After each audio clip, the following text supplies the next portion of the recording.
الله أكبر الله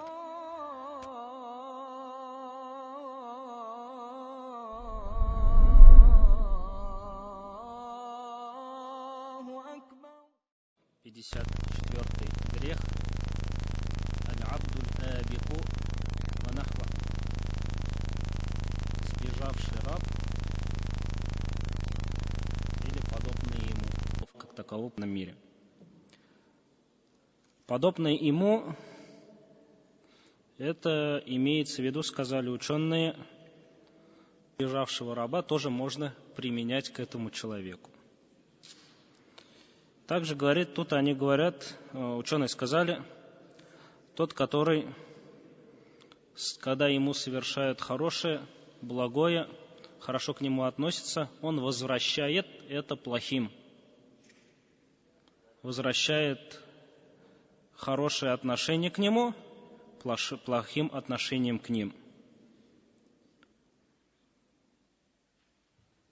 Как говорит, например, человек, которого воспитали, которого обучили, к которому хорошо относились, а он взамен этого начал говорить плохо о этих людях,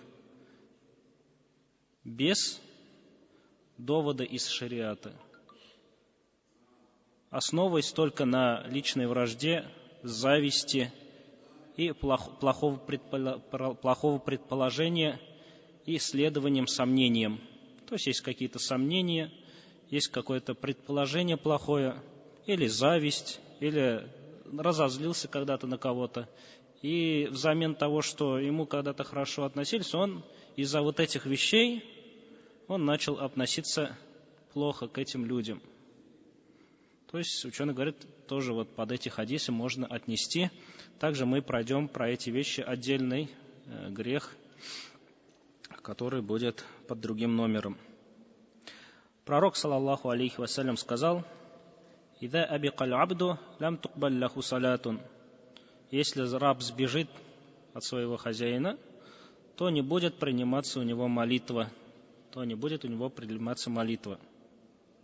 Что означает не будет приниматься молитва? Не будет приниматься намаз. Принятие Аллахом какого-либо дела бывает около 4 степеней. Где-то 4 степени. Первая степень — это когда Аллах субханаху ва тааля доволен твоим делом. Он любит твое дело. Он хвастается твоим делом перед ангелами, как приходит в некоторых хадисах. Он восхваляет совершившего это дело перед ангелами. Вот это полное принятие Аллахом дела. Есть принятие Аллахом дела, то, что Он дарует взамен совершенного дела награду, дает какую-то награду. То есть это пониже уровень, чем первый. Есть принятие Аллахом дела, под которым подразумевается то, что Аллах субханаху ва тааля не накажет за это дело. Не накажет за это дело, но при этом за это дело и награды не будет. То есть он будет считаться совершившим это дело, но не получит награду. И не получит наказание.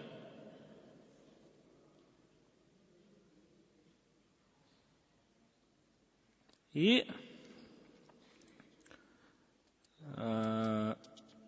как, например, человек, который не присутствовал сердце в намазе.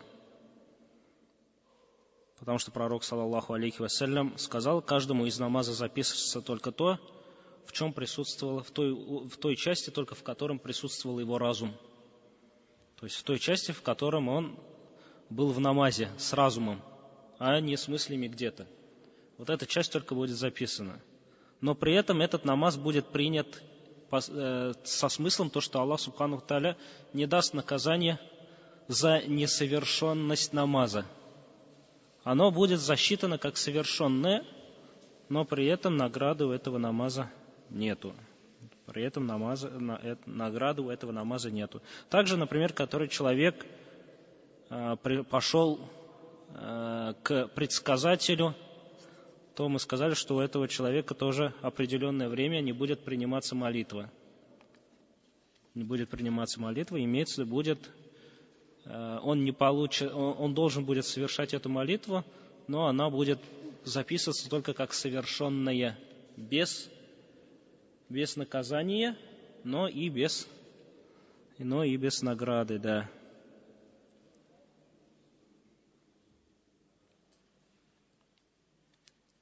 Тут подразумевается то, что есть еще четвертое, это уже, то есть Аллах Субхану ва Тааля вообще полностью не принимает дело, и за это дело будет, за несовершенность этого дела или за совершенность этого дела будет, наоборот, наказание. Как, например, намаз, совершенный с рия. Намаз, совершенный с рия. И вот пророк, саллаллаху алейхи ва саллям, сказал, один из таких людей, это раб, который сбежал, и некоторые говорят, это имеется, сбежал из хозяина, мусульманина, в страну неверующих и отошел от религии. Также пророк, саллаллаху алейхи ва саллям, сказал, «Айю абдин абика факад бариат минху дзимма». Если какой-либо раб сбежит от своего хозяина, то ислам не причастен к нему. Один из смыслов. То есть, если он сбежал из ислама в неверие. Второй смысл, это имеется в виду то, что хозяин не должен обеспечивать его. С хозяина спадает обеспечение этого раба. Потому что мы знаем, что по исламу, если у человека есть раб, то он должен относиться к нему, как относится к своим домочадцам. То есть кормить также, одевать также и не возлагать на него сверх того, что он может. А если раб убежал, то с хозяина спадает эта обязанность. Однако, если такого раба поймают, то они должны будут вернуть его хозяину. Также от Джабира приводится, рады Аллаху анху, то, что посланник Аллаха, саллаллаху алейхи вассалям, сказал, «Саляфатун» — 3 группы людей, «Ля якбалю Аллаху ляхум салятан» — Аллах не примет у них намаза. И не поднимется их благое дело к Аллаху. «Аль-абдуль абик хатта ярджа» иля мавалихи — сбежавший раб, пока не вернется к своим хозяевам. «Валь-мар'ату сахиту алейха зауджуха хатта ярда» — женщина, на которую гневается ее муж за то, что она не выполняет, например, своих обязанностей перед мужем. Со стороны судебного дела, шариата, перед женщиной возложить две обязанности перед мужем, которые считаются, на которые обращает внимание судья именно. Это то, что она не разрешается ей покидать дом без ведома мужа. Второе, это то, что она не отказывает мужу в постели, то есть не уходит с постели мужа, если это хочет муж. Вот этой обязанности. Тут имеется вот как раз вот про эти вещи.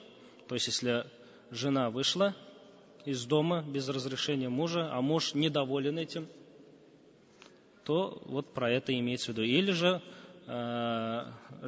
муж позвал ее в свою постель, а жена отказалась без причин на это.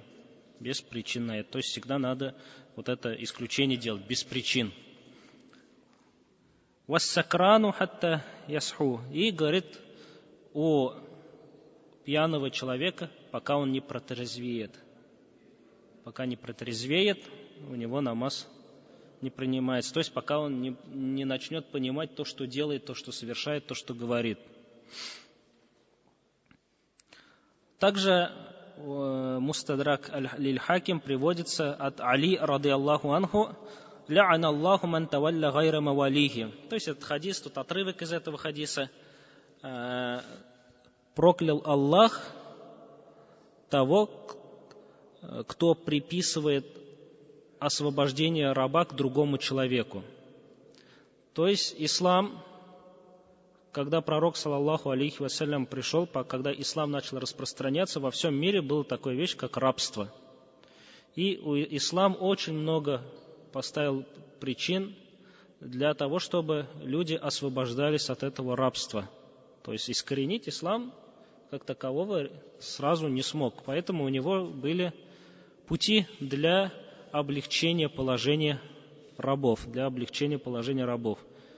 И одно из таких вещей, то, что если человек освобождает раба, то этого раба уже называли освобожденный таким-то человеком, как слова хвальбы для этого человека. Мауля назывался, освобожденный таким-то человеком.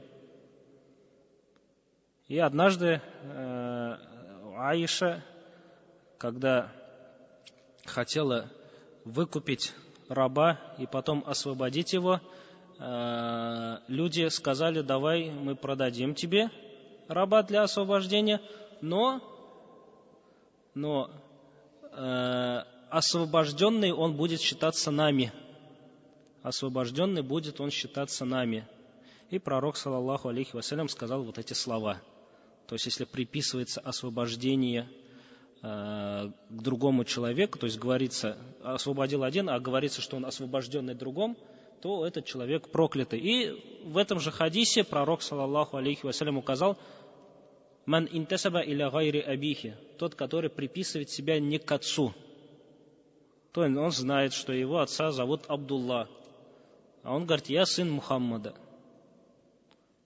Сподвижники, даже если у их отцов были имена, в котором присутствовалось поклонение не Аллаху, например, Абдуль-Мутталиб, также раб Мутталиба, хотя такое имя запрещено, но при этом, или Абдуль-Узза, раб богини Узза. И при этом, если даже у сподвижника, у отца было такое имя, он все равно назывался сын такого-то, при этом не изменяя, что имя отца. И пророк, саллаллаху алейхи вассалям, указал то, что не разрешается приписывать себя не к отцу. И некоторые ученые, взяв этот хадис за основу, сказали то, что и фамилия тоже к этому относится. То есть есть разногласия среди ученых, если женщина выходит замуж, разрешается ли ей брать фамилию мужа или не разрешается. Некоторые, основываясь на этот хадис, говорится, что она обязана остаться с фамилией своего отца. Потому что как бы она не была близко к своему мужу, она все равно не будет ему кровным родственником.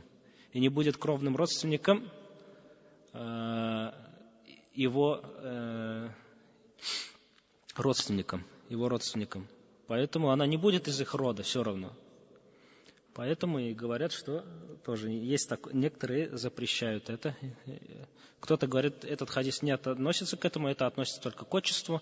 Некоторые добавляют и фамилии тоже. Поэтому мы говорим, что лучше, если вот сейчас уже кто-то хочет жениться, выйти замуж, то нам законы это позволяют, не выходят против. То есть лучше, чтобы женщина осталась со своей фамилией, чтобы выйти из разногласия.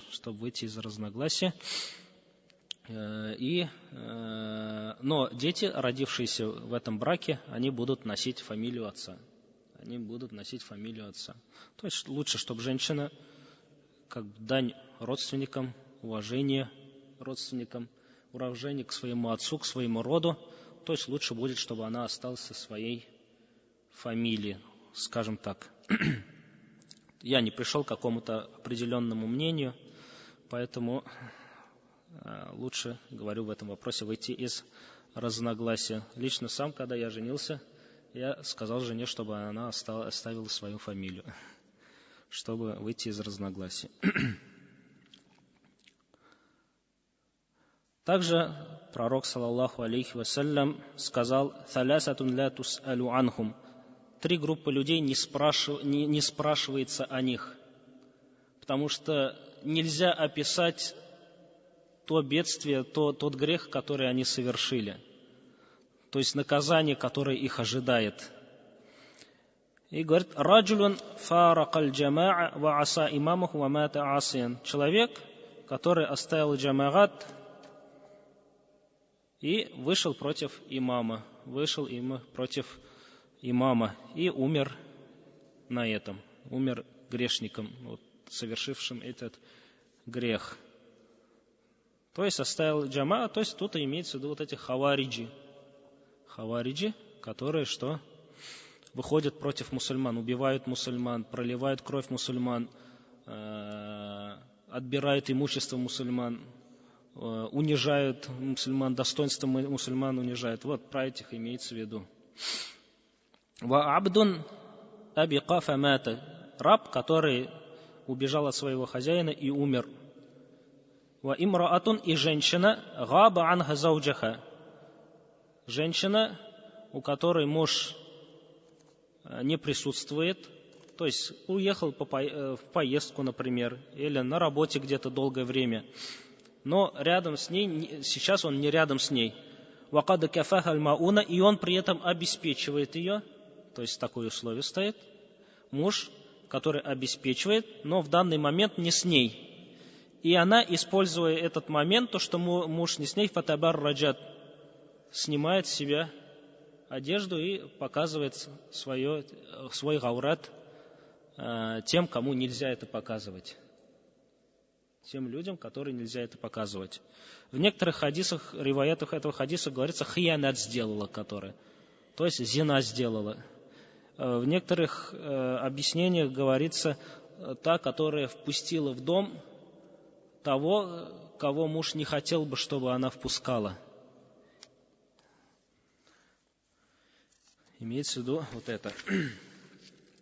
Следующий хадис, 55-й хадис, аль-кабиратуль хамисату валь хамсун, ман забаха ли гайриллях, тот, кто сделал забой не именем Аллаха, а, например, именем пророка, или, например, именем Аллаха и именем еще кого-то, в честь кого-то. И вот тут интересно такую вещь нашел в ханафитском масхабе, в ханафитских книгах пишется. Человек, который сделал забой, то есть это мясо не разрешается кушать, если был сделан забой ради амира, даже если было произнесено бисмилля. То есть как это? Есть, например, приезжает какой-то человек, важный человек, и для того, чтобы его угостить, показать щедрость по отношению к нему, человек, например, режет барашка и для угощения это приносит ему. Вот это не запрещено, это, как говорится, сунна халиля Аллаха Ибрахима, который вынес вообще теленка, также в Коране приходится. Это нормально. Ненормально, которые даже говорят, что, скорее всего, является ширком, они говорят это, когда делается ради приезда амира. То есть был забой только потому, что он приехал. И при этом это мясо не предназначается для того, чтобы накормить его или показать ему, вывести ему для угощения. А просто ради того, что он приехал, человек выходит и делает забой, даже если бисмилля произнес, такое мясо, говорит, что запрещено кушать.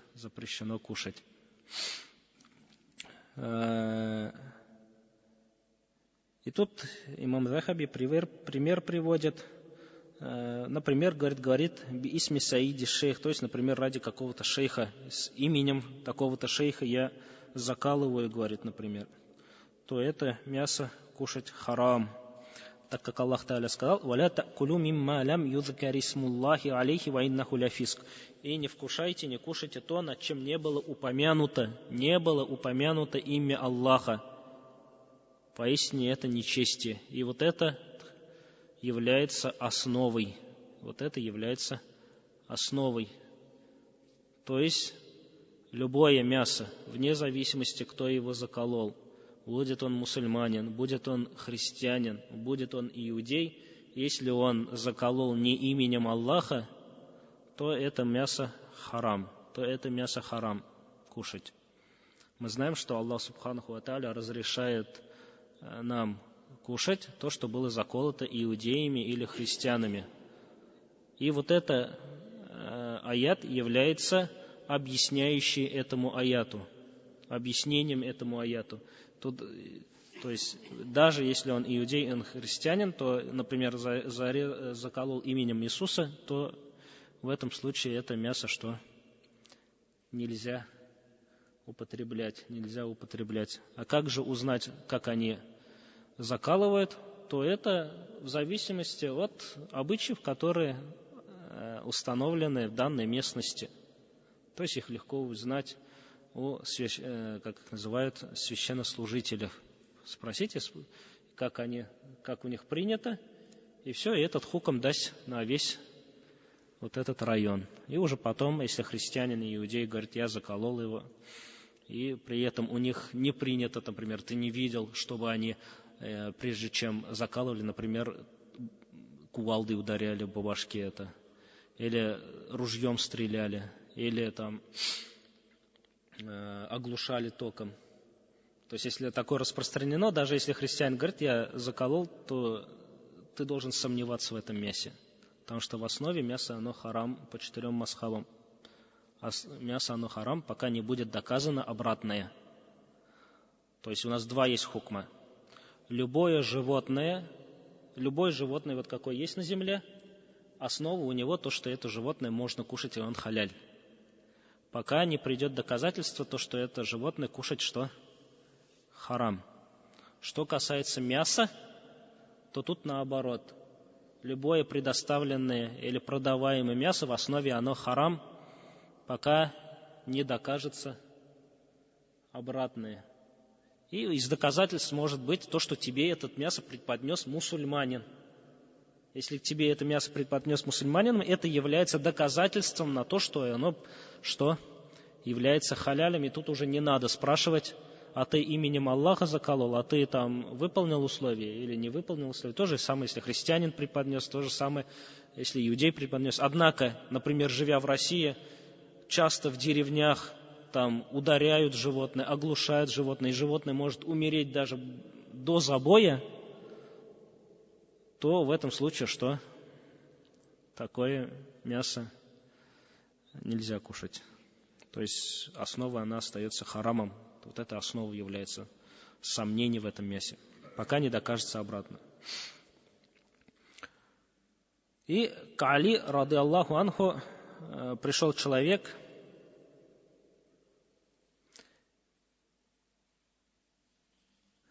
и вот как раз Хани, Мауля Али, Хани, человек, который был освобожден Али.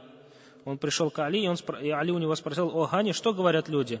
И он сказал: люди говорят, что у тебя есть знания, которые ты не раскрываешь людям. То есть пророк, саллаллаху алейхи вассалям, обучил этому только тебя и никого более. И ты скрываешь это знание. И Али после этих слов очень сильно разозлился, потому что вышла группа людей, которая говорила, что роду пророка, саллаллаху алейхи вассалям, остались определенные знания, которые не были даны другим людям. И Али, рады Аллаху анху, очень злился на это. И Али вытащил бумажку из своего меча, то есть вот меч куда влаживают же, оттуда вытащил бумажку и сказал: единственное, что оставил мне пророк, саллаллаху алейхи вассалям, это вот на этой бумаге. И то я не думаю, и то он не думал, что это что? То, чем его обособил пророк, саллаллаху алейхи вассалям. И там было написано: «Ля'ана Аллаху ман забаха ли гайриллях». Проклял Аллах того, кто заколол не Аллаху, то есть произнеся другое имя. Или «Ваман тавалля гайра мавалихи», тот освобождение, раб, освобождение которого предписали другому человеку, и проклял Аллах ослушающегося своих родителей, то есть который не слушается своих родителей. И проклял Аллах тот, кто изменяет границы земли. Тот, который изменяет границы земли. А что это такое, мы сейчас пройдем следующий грех. Это как раз вот это является, что изменением границы. Ман гайяра манар аль-ард. Грех аль-кабирату садисату валь-хамсун, грех 56. Тот, который изменяет границы земли. В некоторых риваятах тот, который изменяет знаки, установленные на земле. Что это такое? То есть, когда люди делят землю, границы ставят, например, моя земля отсюда до отсюда, и ставят какие-то колышки там, или знаки какие-то, или там, например, дерево растет там, или еще что-то. И вот, который изменяет их, тот совершает большой грех. И также сюда некоторые сказали, те, кто изменяет знаки, по которым ориентируются люди в дорогах. То есть, например, говорится, вот город, через столько-то километров будет такой-то город. И он изменяет, например, направление, в другое ставит. Раньше, например, не было как такового хороших дорог. И, например, если после дождя, после бури, там вот тяжело было найти дороги, если часто люди по ним не ходили, и ставили на дорогах, что вот эти указатели. Есть же там, как сказки-то, налево пойдешь, то-то найдешь, направо пойдешь, что-то найдешь. Вот такой указатель. И тот, который изменяет их, тоже в это входит, говорит. Тоже сюда можно отнести тех, кто, например, какие-то предупреждающие знаки об опасности, и человек, например, закрашивает его, или ломает его, убирает, и это может привести, например, к тяжелым последствиям, то эти тоже попадают под этот хадис, под этот грех. Как от Ибн Аббаса приводится, сказал посланник Аллаха, саллаллаху алейхи вассалям, «Ля'ана Аллаху ман забаха ли гайри лях», проклял Аллах того, кто заколол не Аллаху, то есть не именем Аллаха, «Ля'ана Аллаху ман гайяра тахума», проклял Аллах того, кто изменил границы, тот, кто изменил границы земли, проклял Аллах того, кто неправильно направил слепого. То есть слепой идет и спрашивает дорогу. Или слепой идет, и перед ним яма, например. Или слепой идет, и ты знаешь, что он попадет в беду. Он же не видит, он не всегда может понимать ситуацию. А человек, например, надсмехаясь над ним, или там по каким-то другим мотивам сбил слепого с прямого пути, с пути, по которому он шел, то вот Аллах субхану та'аля проклял такого человека. «Ля'ана Аллаху ман сабба валидайхи», проклял Аллах того, кто порочит своих родителей. То есть это не обязательно, когда ты своему родителю, своему отцу, матери что-то плохое говоришь. А это может быть, что ты начинаешь ругать родителей другого человека, а он в отместку ругает твоих родителей. И у нас вот очень принято, да, много таких слов, когда там называют там сын такой-то, да, и называют там собаку женского рода, например, слово. И что это? Это то же самое. Вот. И тот в отместку тоже так же кричит. Да ты сам такой. И вот это и есть, что можно приписать вот к этому ругать своих родителей. То есть не обязательно, не является условием ругать напрямую, а имеется даже если ты стал причиной того, что их начали ругать, то, что ты обозвал родителей кого-то, именно в таком направлении, и тот в отместку обозвал твоих родителей. «Валя'ана Аллаху ман амиля кауму Лут», и проклял Аллах того, кто совершает действия, которые совершали народ Лута, Содом и Гоморра. Знаем, да, историю? И «Ля'ана Аллаху ман вака аля бахима», и проклял Аллах того, кто совокупляется с животными. Вот это тоже приходит в этом хадисе. То есть этот грех был о том, что не разрешается человеку приписывать себе того, что не принадлежит ему. И тут именно эти хадисы, такие же подобные вопросы мы и проходили в других грехах, но тут именно отдельно пророк, саллаллаху алейхи вассалям, указал именно про землю, потому что часто люди неправильно специально ставят вот эти колышки, как вы сказали, там, знаки, границы земли. Это очень-очень опасно. Лучше, как бы сказать, чуть-чуть потерять, чем что взять чужое, и попасть под проклятие Аллаха. И мы знаем историю, да, которая с одним сподвижником и одной женщиной произошла, когда одна женщина после того, как дождь прошелся, и этот сель, вот это все, границы изменила, и она, используя это, сказала: вот, моя земля до отсюда. И сподвижник проклял ее, и она стала слепой. И она стала слепой от этого проклятия, и потом умерла, упав, там вроде бы, точно не помню вот сейчас хадис. Субханак Аллахумма бихамдик, ашхаду ан ля иляха илля анта, астагфирука ва атубу иляйк. Это вот эти были 3 греха. 3 греха. Имам Ад-Дахаби, он очень много не написал, поэтому ограничимся этим шархом.